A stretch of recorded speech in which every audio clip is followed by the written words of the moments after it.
Start with one of your favorite topics. Jordan seemed like he played another good game. Looking back at the film, I guess, how'd you evaluate his performance? Yeah, he played another great game. I mean, super efficient, effective, getting us into good plays, getting us into good protections. He's seeing the game really well, and he's confident. And, I mean, part of that confidence, I think the relationship with him and Coach Norvell is continuing to grow and grow and grow. And when you have a quarterback, who believes in the head coach, when you have a quarterback, I mean, I think publicly he said he's the best coach he's ever had. And I mean, when you have a quarterback who thinks that way about his coach, who says that's a guy who I have a personal relationship with the head coach, anytime you have a quarterback that has complete trust in the head football coach and has a personal relationship with him, I mean, I think that's one of the keys to his growth is just that relationship that he's built with Coach Norvell and the relationship they have together. It also seems like, you talked last week about how Jordan understanding the offense more and kind of improving his football IQ. Are you seeing that from some of the players too? Because it seems like on Pokey's touchdown, like the way he set up the block from Jordan and just in the way they've handled some of the hot situations. Are you seeing the overall offensive just understanding improve? There's no question. I mean, that's what we talked about. I mean, I'm not a big group meet guy because I don't think you can really coach in a group setting. I think it's very difficult. But we meet for about 5 to 10 minutes on Sundays with a little cut-up. And that was what the little cut-up was about, was two of the plays you mentioned about the details of rub routes. And one time we tried to create a rub rail route, and we were too tight of a split. We got jammed. The guy beat us over top. We ended up getting sacked. Another time we had our proper split. We got over top. We throw the rail route, the wheel route, everybody calls it, to Ward for a first down. And I think those little details when our guys get to see, whoa, this is it done right, this is it done wrong, this is it done right in practice, and it still works. And for our guys to get to see how it may be a 3-yard difference in where you align that allows you to execute the play successfully, that could be the difference. And we're starting to see that, and that's why we're having a little bit, one of the reasons we're having more success versus man coverage. That and our guys, making plays, we're locating the football. And last week I felt like we had really good matchups on the edge. Well, obviously a lot of things factor into this, but just the consistency you've had in the red zone, what would you credit the biggest factors are for that? And also Jordan's growth and his maturity, his decision-making, all of that, where would you rate that as far as one of the biggest factors in the success you've had? Well, I think, owning the football down there is the most important thing. That's something the last few weeks, barring sprint handoff, we've done a pretty good job taking care of the football. When you get in the low red zone, you have to take care of the football.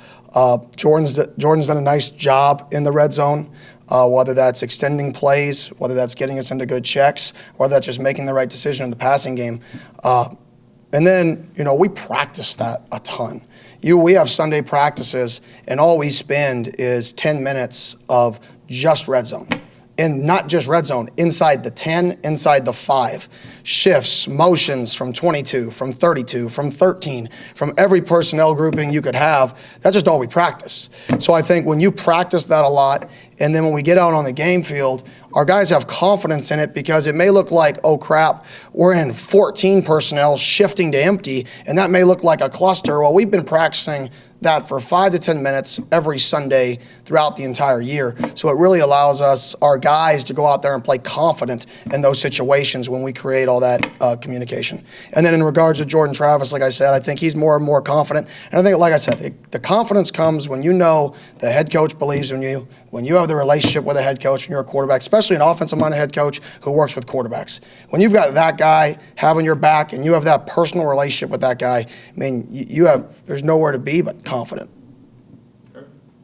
Along the lines of Jordan and Coach Norvell, with you up in the booth during games, I know you're able to communicate to him, but how much do you think it helps Coach Norvell how involved he is in the offense and the offensive play calling that he's able to kind of talk to him there face-to-face during games instead of kind of through the communication? Yeah, I think it's great. I think, like I said, anytime that you as a player, especially as a quarterback, get to hear the head coach you and teach you and know that he has your back when you're out on the field in game day, good or bad, I think that's a positive. Because at the end of the day, I mean, that's the guy everybody's seeking, the approval from. That's how it works. So when that guy has your back, when that guy supports you and you support that guy and you completely trust that guy, right? I think that's a big part of the growth and the confidence on top of he just knows, he knows he can play. Like, he knows he can play. And that's also pretty important. Kenny, what is a guy like Jordan Wilson meant to your team? He made 2 key blocks on touchdowns. He also had a big catch that was wiped out for some nonsense. But otherwise, he seems to be making big plays for you as a 6-year guy. Physicality, doesn't get the ball a ton. What does a guy like that mean for an offense? It defines the program.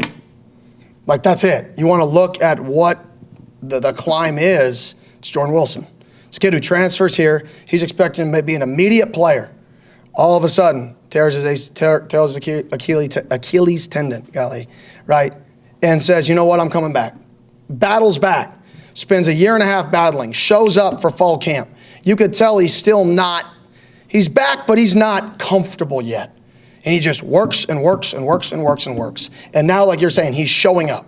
I talked about it in our meeting the other day as a staff, like, he's showing up. Not just as a blocker, not just with his effort. He's catching the football. He's getting open. He's making contested catches. And when you have a guy who's 260 pounds, and he's able to make plays, he's able to get open, right? And we're able to get him the ball. That's just a whole nother dynamic a team has to defend. Instead of, small people reducing splits, now you're taking big people and removing them from the box. And that's a whole new dynamic a defense has to defend. So that kid he defines our program, just his character, his leadership, and who he is. Left side, Bob. Coach, respecting that you're focused on Florida, but just curious, big picture, you're starting out 0-4, now 5-6. Do you take time to appreciate the journey, what you guys have accomplished? Do you personally, have you talked to players about that, just how far you guys have come? I don't necessarily talk about that. I talk about where we want to go. I'm not a big look at the past guy. It's more, what do we want to be remembered for? What does this team want to be remembered for? And they have an opportunity to be remembered for this week. You do. And, people can spin a narrative however they want in terms of this season, but at the end of the day, they get to control one thing, and that's how they prepare today, how they prepare tomorrow, how they prepare the next day, and how they show up and play on Saturday. And that's how they're going to be remembered. And that's on them. They have a choice to make this week. How do they want to be remembered? Is there any rhyme or reason to some of the struggles on third downs? And it's been in different situations. It's different every week, the struggles. Last week, it was more penalties on fourth downs than necessarily true third downs because we got to, fourth and inches multiple times. So anytime in my mind that a third down gets to you go from 3rd and 6 to a 4th and an inch, that wasn't a failed third down, right? It just came up an inch short. And you should convert 4th and inches at a super high level. That's why statistically you should go for it. Pretty much, if you look at the charts, you go for a 4th and inches, even on your own 12-yard line is what the chart says. That may be a little bit crazy, but that's what it says, right? Because these statistics are so high to achieve it. So it's more for us. Every game has been different. So the games that were in long situations, we've struggled. The games that we've stayed in medium situations, we've had success.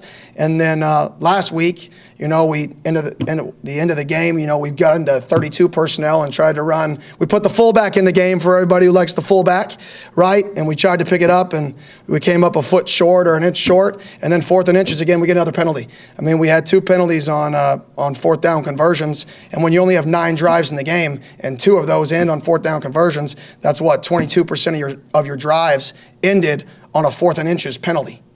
Right? And then another drive ended on a 4th and 5 conversion penalty. So we're very, very close this last week to being very effective. As Andrew Parchment has kind of come back on, Malik's reps have maybe decreased a little bit. But how big was that catch for him in the end zone? It's a one-on-one. And earlier this year, they weren't able to connect on one of those touchdowns. That was big time. He went up there and, 2 years here, I think that was the first time we've seen somebody go up and get the football. Like, go up and get it. And it was good awareness by everybody getting down and getting set because they had too many men on the field with a tempo call. Good job taking the one-on-one, then a good job going to make the play. And that's exciting to see a true freshman on the road in a conference game who's from the South in 38-degree weather. It wasn't even cold, but still go up and make that play. And that's something to build on for him, and I'm excited about it. Anything else? Corey? Overall, how did you think the offensive line played? How did they grade out? I know Jordan got sacked a couple times, but they seemed to be like end of the half type stuff. It seemed like many times he had a pretty good pocket to throw from. Yeah, I thought up and down. I thought different positions played better than other positions. But from our protection has gotten drastically better.